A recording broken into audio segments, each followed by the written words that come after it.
Magandang lalaki at babae po sa inyo lahat. Ako po si Vic Garcia. Ako naman po yung kapamilya, Abilene Garcia. Dito ang Tulong ko pa sa Mag-Global sa TFC, the Filipino channel. Nandito na naman kami para bigyan kayo ng tulong kaalaman para sa buhay na mas matagumpay, mas masaya, at mas makabuluhan. Malapit na ang araw ng mga puso.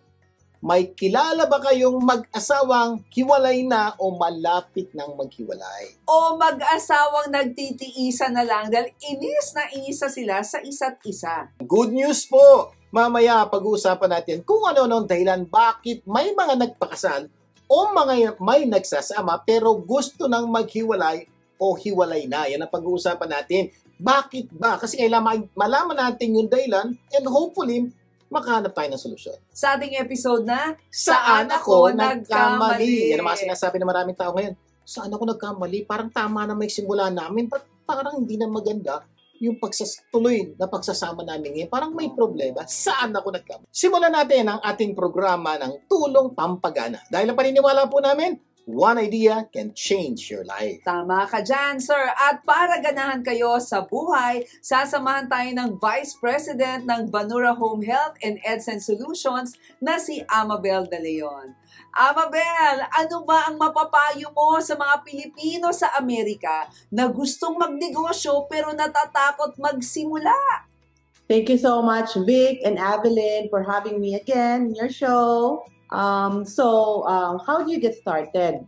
How do you decide you're going to open a company? So number one, you need to know why you're starting a company. Ano ba yung purpose mo? What do you intend to do with it? Right? Pera is very superficial. When people say, oh, I need to make money. So that's very superficial. It's not going to get you far. Maybe it will get you to point B, but it's not going to get you far. So you need to really know, why do you intend to do that? Okay, anong nakita mo? Anong problema ang nakita mo na kailangan mo i-solve? And that's what really makes a company. Because the company or the person who started it saw a problem. And then sila ang naging problem solver nun. Okay, so ano yung gusto mong gawin? Bakit gusto mong gawin yun? So majority of the time, God is gonna inject you that why. God is gonna inject you that reason, right? That awakening na kailangan mo magtayo ng negosyo. So, make sure that you pray for that. Pray for that, and then when God talks to you, listen to that. Okay? So, whenever that comes in your way, sometimes people will say, may problema na naman tayo. Maybe ikaw mag-solve nun. Maybe yun ang reason why you need to open a business. So, and then from there, start crafting it, start writing it, start jotting it down. I need to open a business because, right? Why mo. Sulat mo yon. So find that reason. Okay, that's your reason. That's your starting point. Number two, okay, so how do you get started? So ang number two mo is kailangan start with something something that is comfortable for you, something that you can easily get started. Okay, so let's say, for example, for me, I'm a nurse, right? So even though initially I wanted to open a retail store, but I don't know anything about retail. I don't know anything about business when it comes to opening a store. Hindi ko naman pinag-aralan yun. So medyo mahabang process yun kung yun ang gustong kong gawin. So I have to start with what I know, which is nursing. Okay, so start with that. Start with that's easily able to propel you to that plan. Okay? So may problema ka, number one, why? Number two, anong pwede kong gawin na ngayon where I am? Okay? So number three is resources. Okay? Sino ba ang pwedeng tumulong sa akin? Who can help you? Is there someone who can mentor you? Is there someone who can guide you? Is there a company or an institution that can assist you in getting that project, in getting that business started, right? So, anong meron ka? What's around you? Gather those resources. Kasi kung wala kang mga resources doon, mahirap. How can you start, right? So, identify kung anong kailangan mo to get started and then find that resources around you. Grab on those, okay? Number 4 tip is, how do I get started? Right? So I love checklists, and everything that I do, I have a checklist. So start jotting down checklists. How do you think how do I get started? What do you think I need to have, to get this company started? So from number one, do I need to have a place? Right? So some business may not require a place, especially pag mga e-commerce. So maybe you can start that in your garage. Pero those that require a place is like today somebody called me, Amabel, I have a house. Gusto kong magbukas ng board and care. So kung yun ang kailangan mo, yun ang gusto mong gawin, kailangan meron kang bahay. Kung meron ka namang retail store, so kailangan meron kang i-rent na lugar for to show, right? To showcase your product. So, saan ako magbubukas, right? And then identify that. Is that gonna create traffic for me? Is that the place that I need to start a business? And when I say kung saan ako magbubukas, the where, I always advise, don't go far na malayo sa'yo na papapuntahan mo. Start with that is closer to your home. Kasi mapapagod ka, di ba? Mapapagod ka. You're the one running the business. So, make sure find a place that's closer to you. Right? And then, ano ang mga kailangan ko? Ano ang mga supplies na kailangan ko? Right? Do I need inventory supplies? Do I have the money for that? Okay? Is my savings enough for that? Or can the bank lend me money for that? So maybe have somebody do feasibility study for you and then show that to the bank and see if the bank will loan you money. If somebody can loan you money, that's better thing to get started than using your own resources right away kasi madideplete ka kaagad. So if you can loan money from the bank, or maybe the government will help you fund. I don't know if there's any funding in your area that will help you start your business. Kung meron ng ganon, grab on it, okay? And then save your resources. Kasi yung resources mo, pag maubos na, right? And then the who, okay? Sinong kailangan kong i-hire? So there's a lot of people out there. Not everybody is hireable, right? For your own company. So depende kung anong tinatry mong gawin. Sino ba ang kailangan kong taong makasama ko? Ang starting ko palagi when somebody talks to me about that is, sino ba ako? So if you're the one opening that business, ano ako, sino ako, anong meron ako. So ikaw yun, kasi you will feel that need in your company first. Ngayon, kung hindi ikaw, let's say for me, I'm a nurse, right? So nag-home health business ako. So I can do the visits, I can do the nursing aspect. Ang hindi ako is the accounting aspect. Okay, my husband is a therapist, hindi din siya accounting or finance. So the who that we'll be needing in our business is the one that we are not, right? So hanapin ko muna yon, yung who na yon. So from there, kung sino yung mga kailangan mo, yun ang hanapin mo. So ang mga who na yon is figure out kung ano may mga talents sila. There's 4 types of I just want to share the 4 types of personality para alam mo yon. Alam mo maghanap ng tao. So, number 1, personality yung driver, right? So, kung hindi ka driver, kung ikaw yung timid, quiet, ikaw yung analytic na person, so you stay on the blue zone, okay? The blue or the white zone. So, ikaw yung mag-handle ng finance, right? So, maghanap ka ng driver ngayon. So, there's a driver personality. They will be the one that will be talking, marketing, boldly going out and sharing the business, right? And then meeting new accounts. Sila yon, mga driver personality. Yun ang mga hindi takot. Yun yung who loves to talk to people, right? So, in every personality, by the way, there's good and bad to it. So, the good thing is, they're bold, they're courageous, they're not scared, they're fearless, okay? The bad part to the driver personality is they're not gonna be loyal to you. So, kung hindi sila tame driver personality, always remember, pag medyo gumanda na yung negosyo or medyo nagumanda yung performance nila, they may also leave you right away. So, they're not that loyal unless they see more potential in you or unless they're already mature driver personality. So, that's number 1. Now, another personality that you may look for is yung influential personality. Okay, those are the ones who love pink, right? Loves colors. Those are your event people. Those are the people who likes to entertain, right? There's also number three personality, which is your what I said earlier, your blue and white personality. Those are your thinker personality. Those are your finance personality. So these are the people who handles your payroll, your accounting, your finance. And then the fourth personality, these are your consistent personality. These are your the personalities that are very cautious. So they are very loyal to you. They are very consistent with their work. Their output is very high.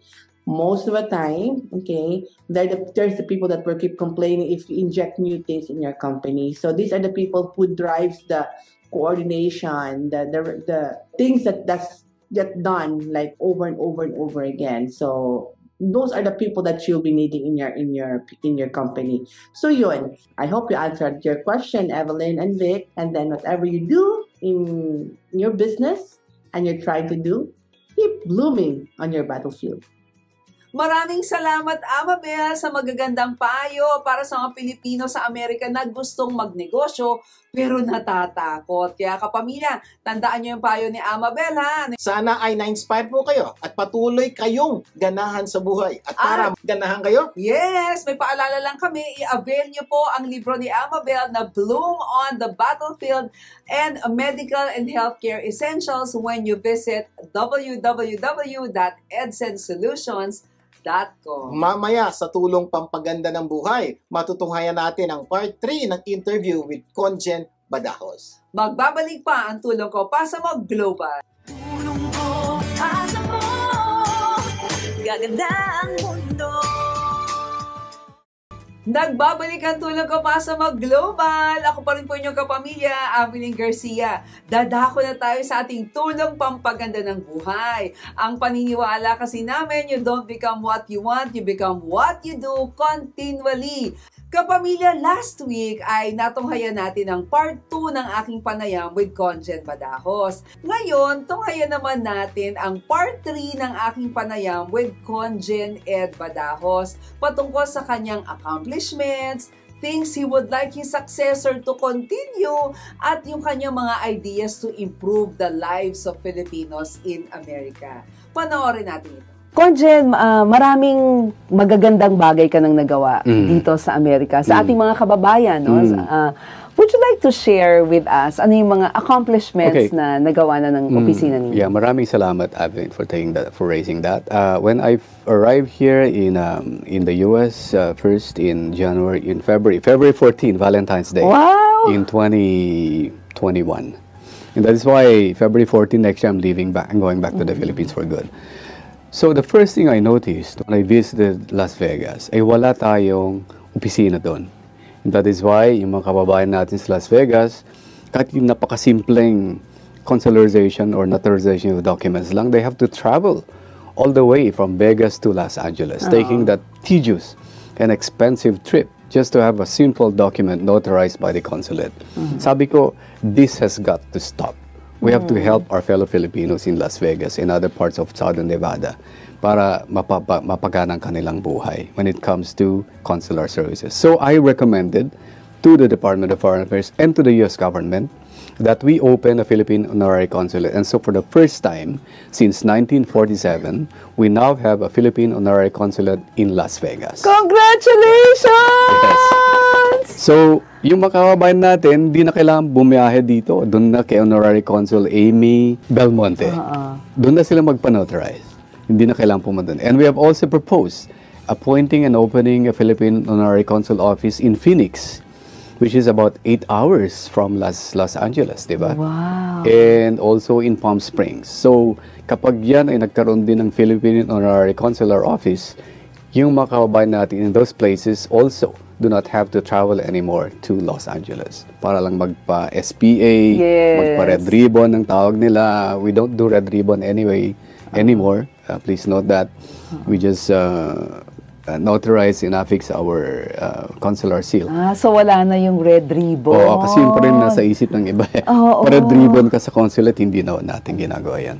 So, that's one. Number two, at the height of the COVID-19 pandemic, we had a problem with the number of people coming here to apply for a Philippine passport.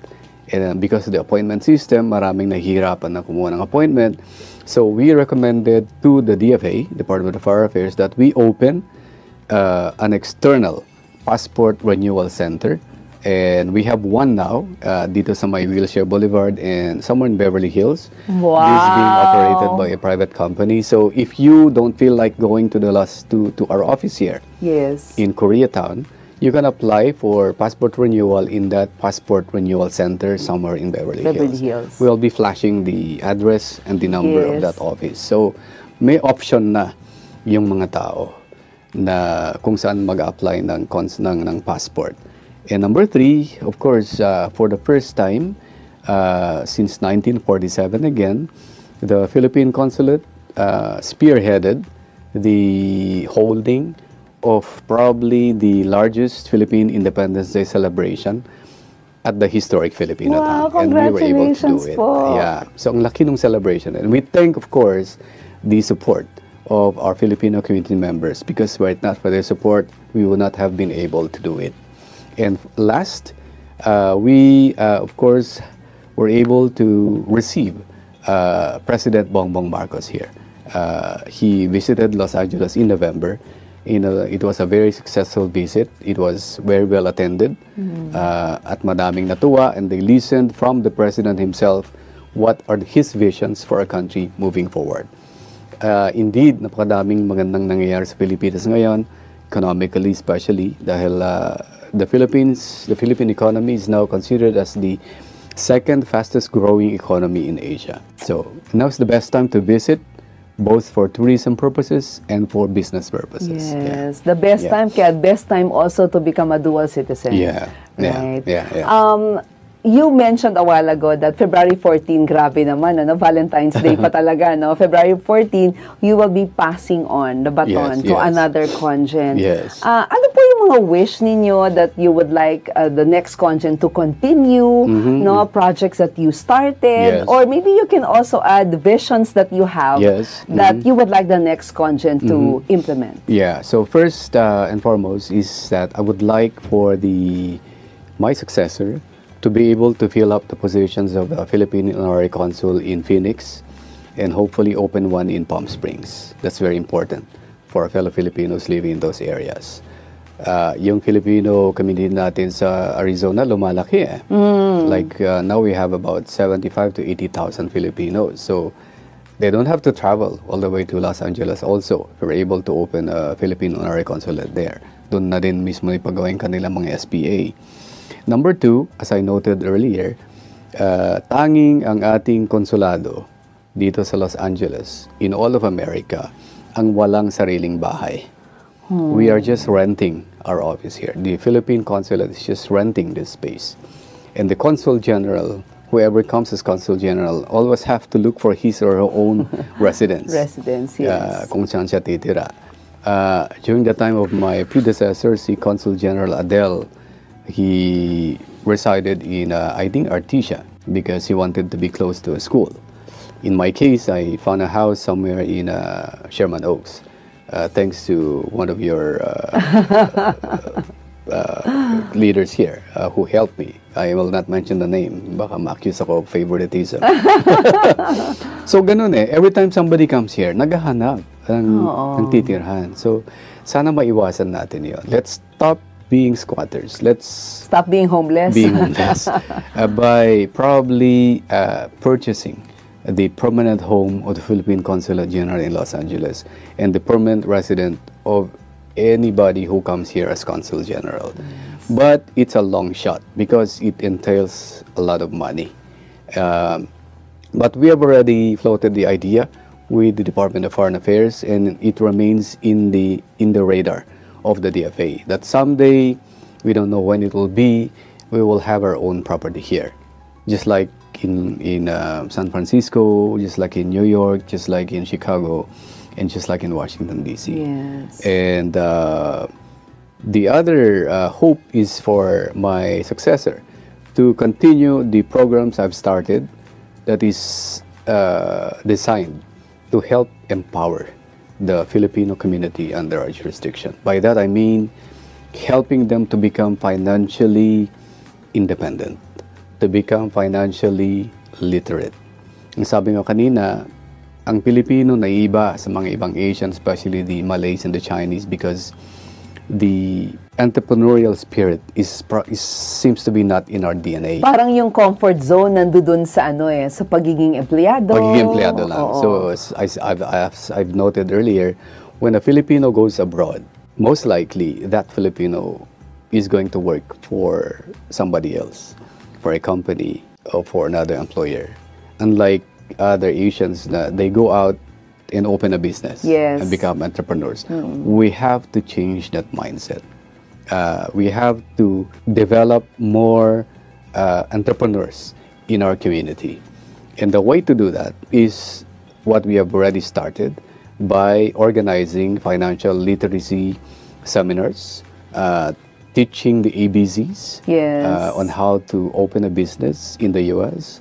But during our brainstorming, somebody floated the idea of probably establishing a business entrepreneurship council that any member of our community can approach anytime to get mentorship, to get guidance on how to open a business in America. Because I know that it is easy to open a business here. And there's so many grant-giving bodies here. So many agencies that are just so willing to lend money for you to open a business. It's just a question of how to tap these agencies and how to open your own business. So we want to be able to do that. But we can only do that with the support of our community, especially those who are already in the industries, those who are already practicing business people, right? Yeah. Wow, grabe. Ang dami ng ideas, no? But do you have any more ideas na para gumanda yung buhay ng Pilipino dito sa Amerika aside from that, that you would like to, maybe you've started already or gusto mong well, ipagpapatuloy natin yung ating mga financial literacy programs. But I also like to mention the creation of a new Department of Migrant Workers. A new department of the Philippine government that is mandated to extend protection, not just protection, but also to educate our fellow Filipinos on their rights in the workplace. Pangkabuhayan yan. Para mapaganda ang kanilang buhay, they have to be aware and to be ever protective of their rights as workers in a foreign country.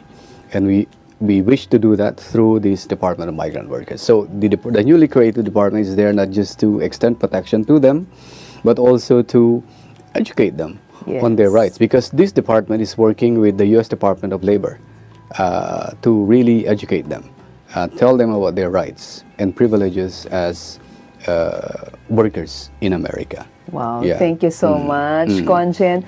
Maraming salamat, Conjen! At napakaganda po ng inyong mga shinare sa inyong mga accomplishments. Kaya kapamilya ha, wag absent next week. Tunghayan ng part 4 ng aking panayam with Conjen patungkol sa mga bagay pa rin patungkol sa Philippine Consulate. Sa ating pagbabalik, matutunghayan naman natin sa tulong dagdag kaalaman ang usapang ano-ano ang dahilan bakit may mga nagpakasal o nagsasama pero ngayon gusto nang maghiwalay o hiwalay na. Magbabalik pa ang tulong ko pa sa mga global, wag bibitiw. Tulong ko, asa mo, gaganda ang mundo. Nagbabalik ang tulong ko, pasa mo global. Vic Garcia po. At Abiling Garcia. Dadako na tayo sa ating tulong dagdag kaalaman. Ito po ang ating weekly mental exercise. Kung saan hahanap tayo ng paraan para mas madagdagan ang ating kaalaman. May kilala ka bang mag-asawang hiwalay na o malapit nang maghiwalay? O mag-asawang nagtitiisan na lamang? Nako, maraming dahilan kasi bakit naghihiwalay ang mag-asawa. Mula sa maliit at malalaking dahilan. Mula sa mga obvious o nakikita at sa mga nakatagong dahilan. At marami pang iba. Diba? At malamang by this time, tatangu-tango na kayo kung may kilala kayo. At malamang may kilala po kayo. At malamang katabi nyo yan. Ay, hindi po. O kaya kapitbahay nyo yan. O kaya kaibigan nyo yan. Mga katabi, kapitbahay. So, yan, hindi naman katabi. Katabing bahay. Today, ang pag-uusapan po natin ay ano-ano ang mga dahilan, yung mga tunay na dahilan, bakit nga ba may nagpakasal o may nagsama pero gusto nang maghiwalay at iba po, hiwalay na. Wala naman kasi talagang nagsama na o nagpakasal na, hoy, maghihiwalay tayo at Wala, this time. hindi po yun ang plano nila. Meron naman, yung mga arranged marriage na Ganon. para lang makakuha ng visa, pakasal tayo, pero pag okay na, hiwalay na. Status, May mga ganon po. oo. Pero hindi po yun ang pinag-uusapan natin. Ang pinag-uusapan po natin, yung mga tunay na nagmamahalan, nagdesisyon magpakasal o magsama, pero ngayon parang hindi na nila gusto. Sa ating episode na, Saan ako nagkamali? Yan po ang tanong ng maraming taong dumaan sa ganyang problema. Sir, saan kami nagkamali? Parang okay naman. Good news po ito sa mga wala pang asawa o nagkakaproblema sa asawa kasi ituturo po namin saan kayo nagkamali.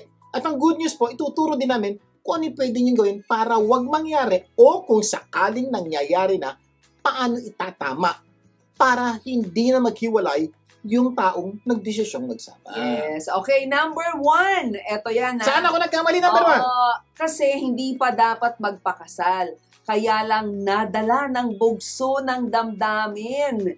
Totoo yan kasi maraming nagpakasal ang nadala ng tawag nila silakbo ng damdamin. Ang problema, ang ating damdamin, ito ay mapanlin lang. Yung mahal mo noon, baka hindi mo na mahal ngayon.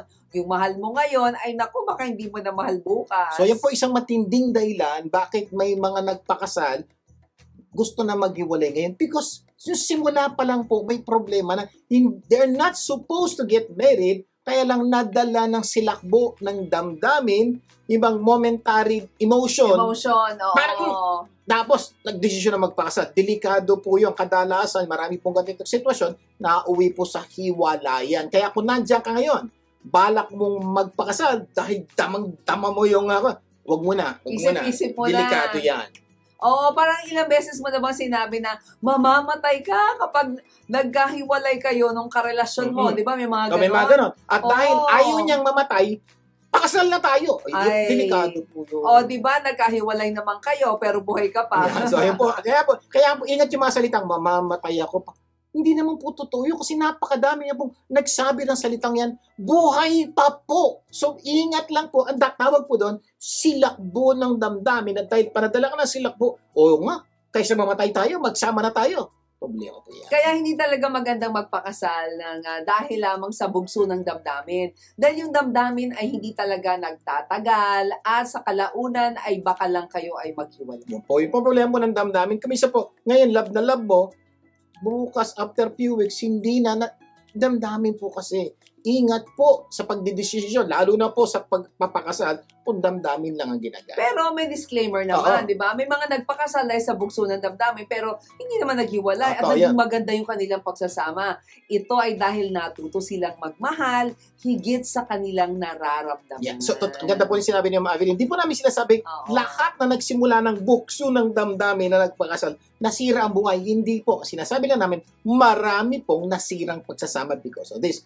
Pero may mga tao pong nagsimula ng mali, medyo hindi tama, pero naitama po nila sa gitna. Natuto Natuto at ganap po ng paraan para solusyonan yung problema. At ngayon po, maayos, magandang nagsasama kahit hindi maganda ang simula. Number 2, ito yung sinasabi nating... Saan ako nagkamali? Saan ako nagkamali? Hindi pa dapat magpakasal, kaya lang gustong makalaya sa mga magulang. Alam mo, yung mga ganitong pangyayari dahil sa kagustuhang makalaya sa magulang, pinili na lang magpakasal kahit hindi pa dapat. Yeah, hindi, totoo po yan. May nadinig po kami ganyan mga kwento, may mga umamin po sa amin ganyan, dahil parang sakal na sikal po sila sa bahay. Every time uwi sila ng bahay, ba't ngayon ka lang, boy? Sino kasama mo? Parang yung, kailangan ko ba sagutin to? Naiisip mo no, kung magpapakasal ako, wala nang ganito. Kaya po, na parang natulak sila magpakasal, pero hindi pa po dapat. Delikado po yan. Parang iniisip nila, mababawasan yung kanilang problema, no? Kapag sila nagpakasal at dahil wala nang magsasabi sa kanila, parang inisip nila, ay naku, makalaya na nga. Wala nang magsesermon, di ba? Ay, naku. Wala na magsasabi ko anong dapat gawin. Hindi pwede ito. Hindi pwede yan. Wala nang makikialam kung ano gagawin niya, kung saan niya dadali ng pera niya. At the end of the day, wala nang magulang, kapatid, o uncle na makikialam sa kanya. Pag nagpakasal na kami, wala na lahat ito. In a way talagang totoo yun. Totoo naman po yan. May punto po yan. Pero makinig kayo mabuti. Oo. Kasi pwede naman silang bumukod ng tirahan at mababawasan ng misulang pakikialam sa Ng mga kanilang magulang. buhay, di ba? Kaya lang. Eto, minsan, hindi nila naisip na gumagawa sila ng mas malaking Ano problema. naman na malaking problema? Natanggal na nga yung problema Kasi eh. parang pwedeng mabawasan yung pakikialam ng mga magulang, pero madadagdagan naman ang pakikialam ng kanilang asawa Ayan. o karelasyon at mga taong maidadagdag sa kanilang buhay. Yeah, tanda niyo po ha? Diba? Pwedeng mabawasan yung magulang, pero may asawa ka. May in-laws ka. May in-laws Oo. ka. May kapatid yung asawa mo. Pwedeng makadagdag to sa problema mo. At hindi lang yan. Oh, yung problemang idinudulot ng kanilang pagsasama, malamang magkaroon sila ng mas malaking problema sa pera. Dati-rati, halos libre lahat, di ba? Bayad din magulang nanay ka ni pa. tatay. Lahat babayaran mo ngayon. Poproblemahin mo yung bayad sa bahay, ilaw, tubig, internet, at marami Yeah. pa. Yung po kung minsan hindi naiisip nung mga gustong tumakas sa magulang. Ang dami mong libre ngayon. Ang problema, hindi mo naiisip. Pag ikaw bumukod o mag-asawa na, lahat ng linilibre ng magulang mo, babayaran mo na. Kaya kung mali ang dahilan, nako, delikado. Kaya alam mo, base sa pag-aaral ang mga problema daw sa pera ay malaking dahilan sa paghihiwalay ng mag-asawa. Kaya ingat po, bago magpakasal, siguraduhin nyo, alam nyo itong lahat ng problema. Pero katulad ng sinabi ko kanina, hindi lahat ng ganitong sitwasyon ay naghiwalay. Opo. Meron naman mag-asawa na dahil nakita nila ang kanilang pagkakamali, humingi sila ng tulong sa iba at unti-unti na itama. Sa malinaw po hindi dahil po mali yung simula na gusto na makalaya sa magulang, sira na kinabukasan mag-asawa. Hindi po, may mga pagkakataon, kahit yung po ang simula, pero naghanap po sila ng solusyon sa gitna ng kanilang pagsasama at ngayon po, maayos at masayang nagsasama. Marami pa tayong pag-uusapan patungkol dyan. Pero bago tayo mag-break, magbibigay daan muna tayo sa usapang life insurance. Makakasama natin isang highly respected and outstanding living benefits specialist na si Gina Criste. Gina! Hi, Sir Vic! Hi, Ma'am Evelyn! Para sa usapang insurance, ang tanong, kailangan ba munang mamatay bago mapakinabangan ng life insurance policy? Hindi! Traditional yung iniisip mo. Ang new concept ngayon ay life insurance with living benefits. Ibig sabihin, pwede mong ma-access ang death benefit funds mo sa mga sumusunod na qualifying illnesses na to. Katulad ng terminal illness. Tinaningan ka ng doktor ng 24 months or less to live. Chronic illness. Na-certify ka ng doctor that within the past 12 months, you are unable to perform 2 out of the 6 daily living activities like eating, bathing, dressing, toileting, transferring, and continence. Dalawa lang dyan ang hindi mo magawa without assistance for a period of at least 90 consecutive days. Critical illness like stroke, heart attack, or cancer. Critical injury like coma or paralysis. At eto pa, may nadagdag pang 2 rider sa ibang states, katulad ng Alzheimer's disease and fertility journey rider. Diba pag nasa ganitong kalagayan, humihinto ang kita, pero hindi humihinto ang expenses. Ibig sabihin, ang living benefits ay income replacement. Hindi mo kailangang maging burden sa iba or magpa-GoFundMe. There is no additional cost for all the riders. Ang good news, you can use the money for anything like household expenses, home modifications, and others. Tandaan, ang living benefits ay benefits for the living. Mapapakinabangan ng life insurance policy mo habang buhay ka pa. Ito po si Gina Criste. Remember, the best financial decision is to get a life insurance with living benefits. Maraming salamat, Gina, sa iyong napakagandang paliwanag on living benefits. It was indeed very informational and educational. At para sa karagdagang impormasyon at pre-consultation patungkol po sa living benefits, pwede niyo pong tawagan si Gina Criste sa kanyang office sa Los Angeles, California at 323-244-9784. Sa aming pagbabalik, itutuloy pa po natin ang ating kwentuhan. Magbabalik pa ang tulong ko para sa mga global. Huwag bibitiw. Tulong ko, asa mo, gaganda ang mundo. Nagbabalik ang tulong ko pa sa Global. Vic Garcia po muli. At Abiling Garcia, patuloy tayo sa ating tulong dagdag kaalaman. Sa ating topic na ano-ano ang dahilan, bakit may mga nagpapakasal o nagsasama, pero ngayon gusto nang maghiwalay o hiwalay na. Number 3, eto na.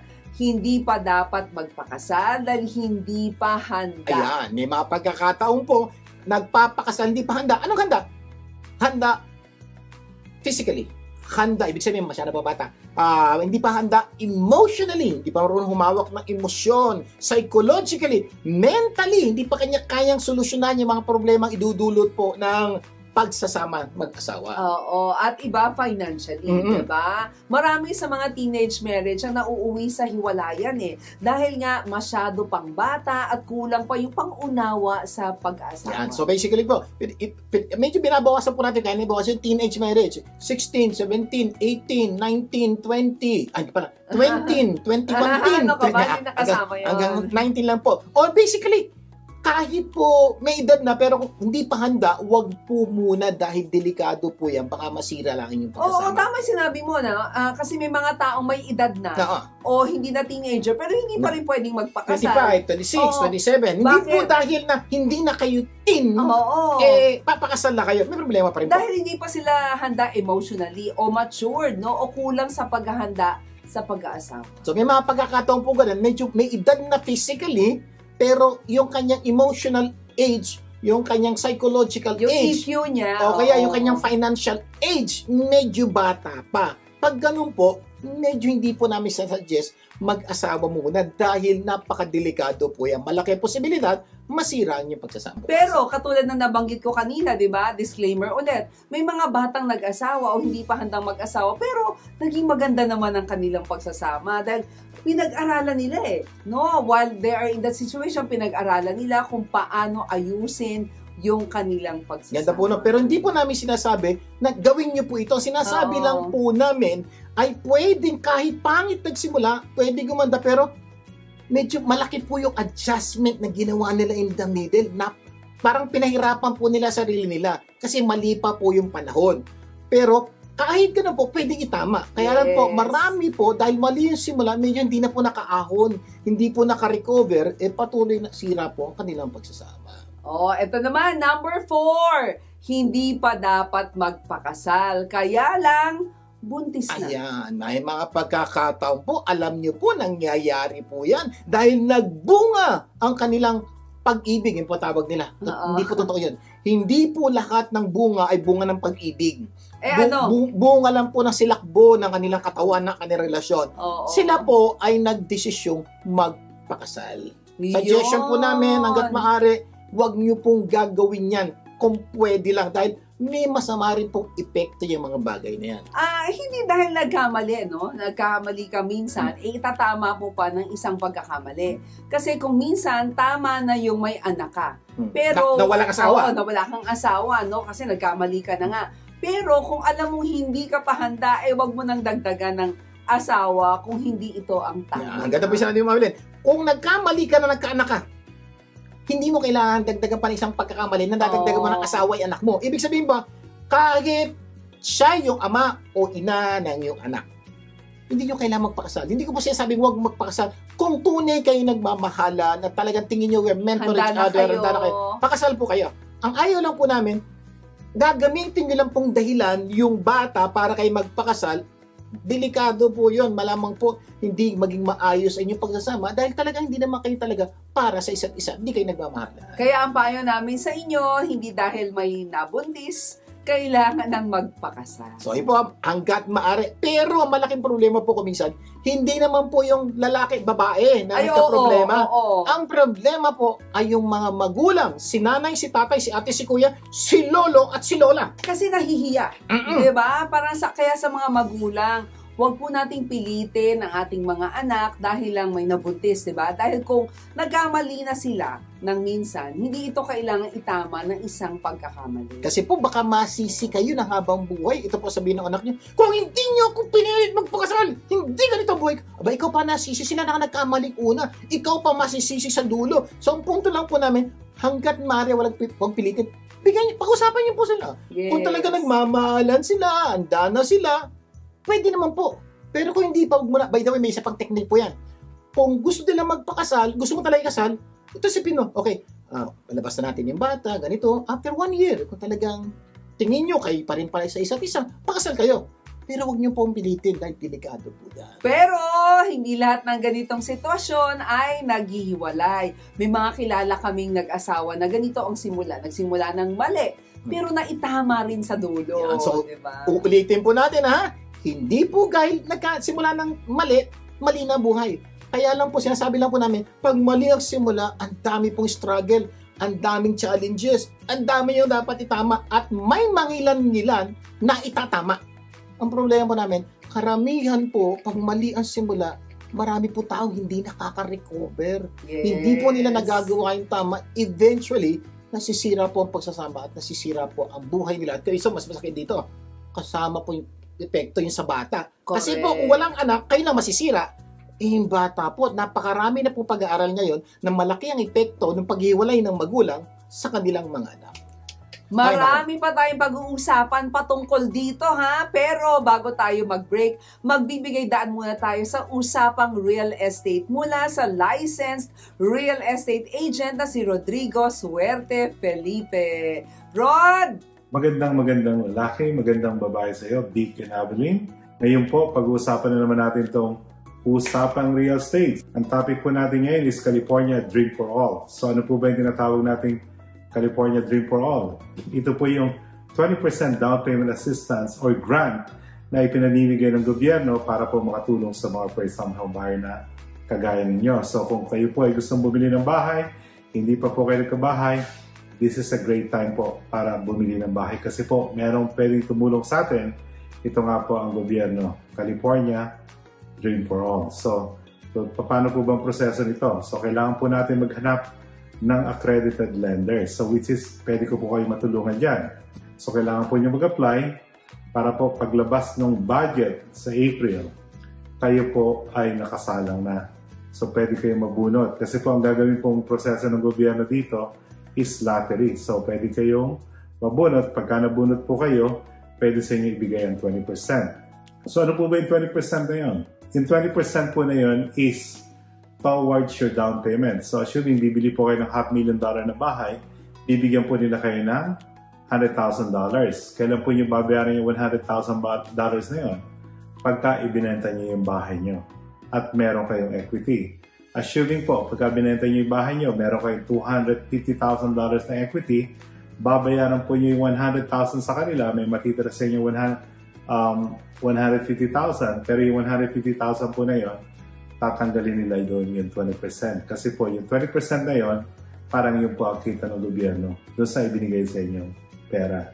Which is fair naman po yun para sa lahat. Kasi po sila po yung tumulong sa inyo para makabili kayo ng bahay para po kayo magkaroon ng 150,000.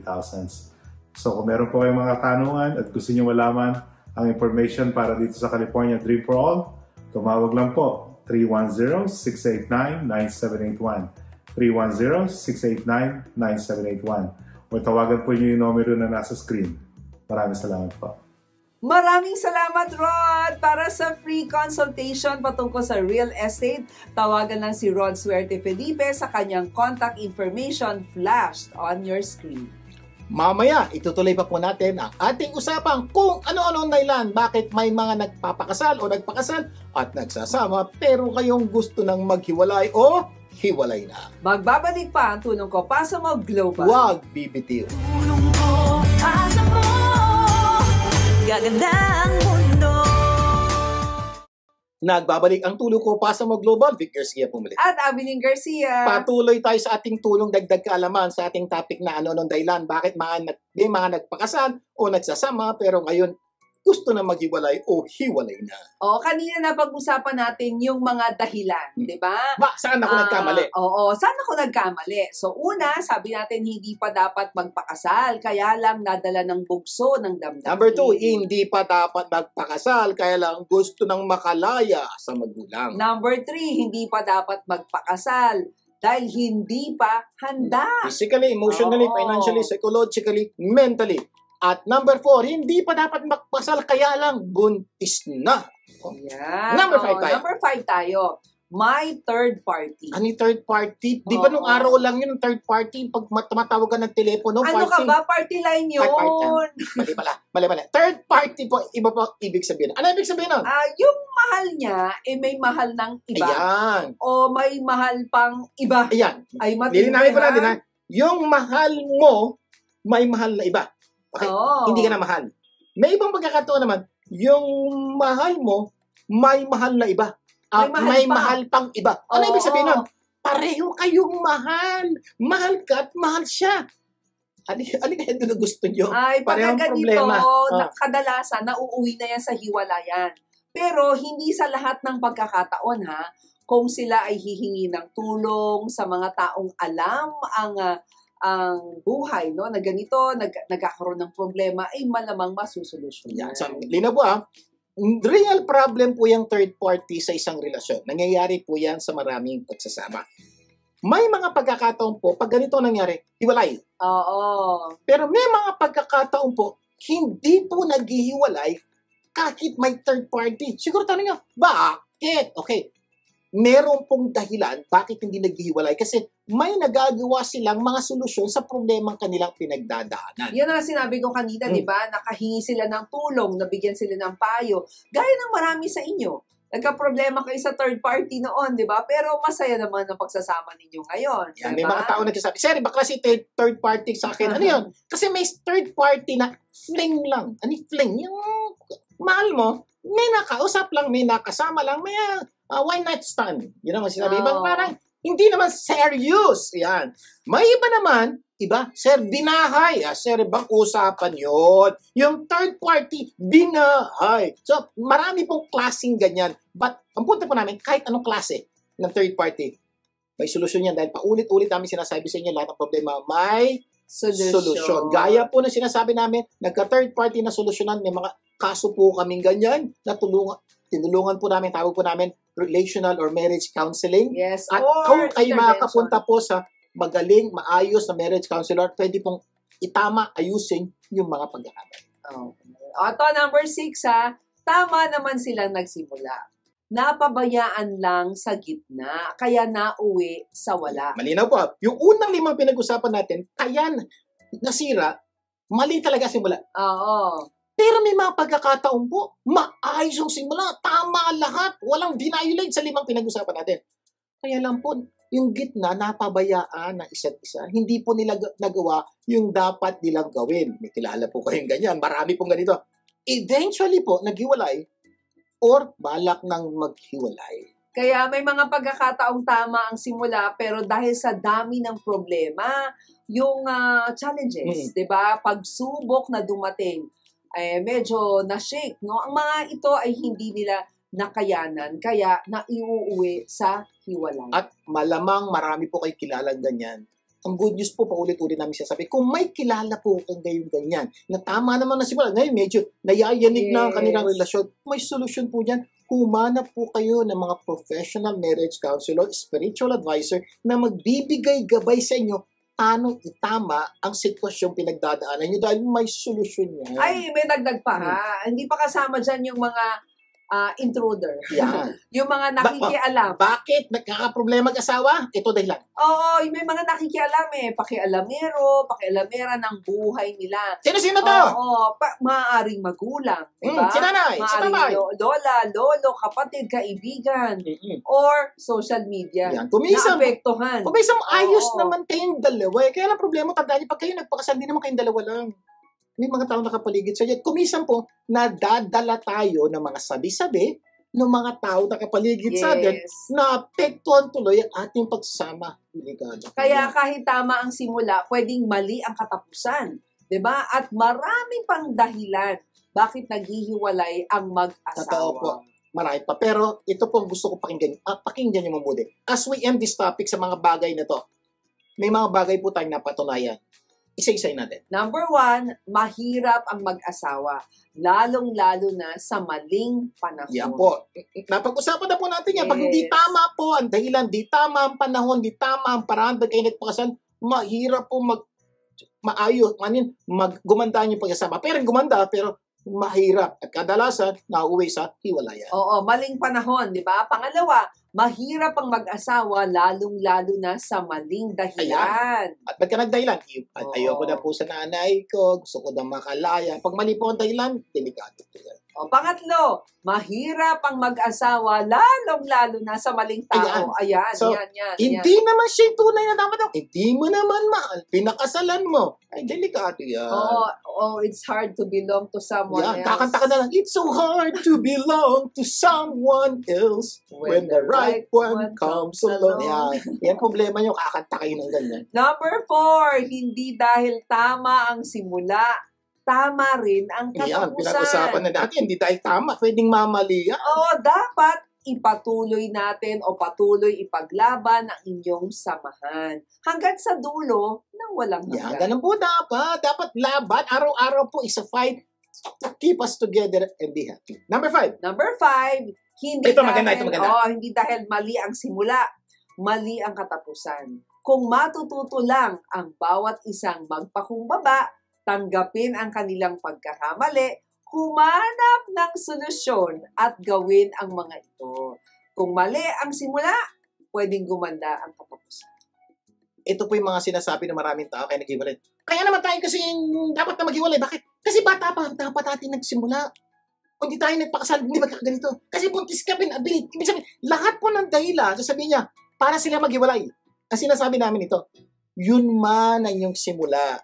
Huwag niyo po itong gamiting dahilan para kayo maghiwalay. Dahil kahit mali ang inyong simula, pwedeng itama ito kung hingi kayo ng tulong sa mga taong pwedeng tumulong sa inyo. Kaya kung may asawa ka na at parang mali ang iyong simula, pwede ninyo itong itama. O parang wala nang solusyon ng problema, hindi yan totoo. Ito yung paborito nating quotation, di ba? When you think you have exhausted all possibilities, remember this, you haven't. May Tagalog version yan. Tandaan niyo po ito, palagi yung sinasabi, lahat ng problema ay may solusyon. Hindi niyo palang alam. Anong dapat gawin? Itanong niyo sa nakakaalam at pag nalaman niyo na, sinabi sa inyo, malalaman niyo na. Pag nalaman niyo na, may solusyon na ang problema niyo. Sana marami tayong natutunan sa ating pinag-usapan sa araw na to. At next week, mas marami pa tayong pag-uusapan patungkol sa pag-ibig sa puso at pagmamahalan dahil buwan po ito ng pagmamahalan. Yan, natunay na magpapaganda ng ating buhay at ng ating mga mahal sa buhay. So, Manalangin tayo. Amang nasa langit, maraming po salamat sa pagtuturo niyo sa amin sa mga dahilan bakit hindi po nagiging maayos ang pagsasama ng mag-asawa. Panalangin lang po namin sa mga wala pang asawa ngayon. Maunawaan nila to at wag nila po itong gawin. Sa mga may asawang dumadaan na po sa ganitong problema, dalangin po namin humingi sila ng tulong sa mga taong nakapaligid sa inyo, sa kanila, pero higit lahat, sa lahat, humingi sila ng tulong sa inyo na handang tumulong sa lahat ng pagkakataon. Pagpalain niyo po lahat ng relasyon saan mang sulok ng mundo. Dalangin namin sa pangalan ni Jesus. Amen! Amen and amen! Lagi tandaan kung ano man ang naitulong ng programang ito, ipasa niyo naman sa iba. Imbitahin niyo po ang inyong mga pamilya na tumutok sa programang ito sa tulong o pasa mo sa susunod nating pagsasama. At sama-sama nating pagandahin ang ating buhay. At ng mahamahal natin sa buhay. Ako po yung kapamilya, Vic Garcia. Ako naman po si Abilene Garcia. Laging tandaan, Sa tulong ko pa sa Mo Global, gaganda ang mundo. Tulong ko, asa mo, gaganda ang mundo.